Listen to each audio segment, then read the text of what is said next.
హన్మకొండ కావచ్చు, వరంగల్ కావచ్చు, కరీంనగర్, రామగుండం, మంచిర్యాల, వెల్లంపల్లి, నల్లగొండ, హన్మకొండ, ఖమ్మం కావచ్చు, ఏ ఏరియాకు ఎంపీ నిలబడితే కారు గుర్తు కోటేపిద్దాం.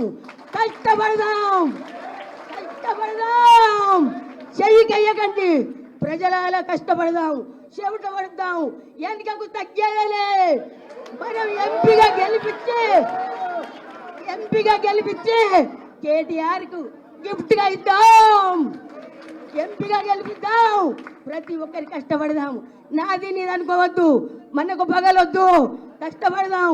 ఒక్క సీటు తెచ్చుకో, నువ్వు మగోను అయితే అన్నాడు ఒక్కొక్క మగోడు. ఒక్కటి కాదు, ప్రతి ఎంపీని గెలిపించుకుందాం. ప్రతి ఎంపీని గెలిపించుకొని కేసీఆర్కు, కేటీఆర్కు మనం గిఫ్ట్గా ఇద్దాం. అయ్యా, అమ్మా, రైతన్నలాలా, నల్గొండ నా ప్రజలాలా, రైతన్నలాలా, తప్పిదారి మీరు చేసిరు, మీరు తోడుకున్న మొక్కలు మీరు పడ్డరు. ఇక నైనా కళ్ళు తెచ్చుకోండి, కళ్ళు తెరిచి కారు గుర్తు కోటయ్యుండ్రి, కారు గుర్తు కోటయ్యుండ్రి. జై తెలంగాణ, జై కేసీఆర్, జై కేటీఆర్, జై మల్లన్న. ఇప్పుడు ఈమె ఎవరో కాదు, మా అక్క కేతమ్మ, జవహర్ నగర్. గట్టిగా చప్పట్లు కొట్టండి, అందరూ గట్టిగా చప్పట్లు కొట్టండి.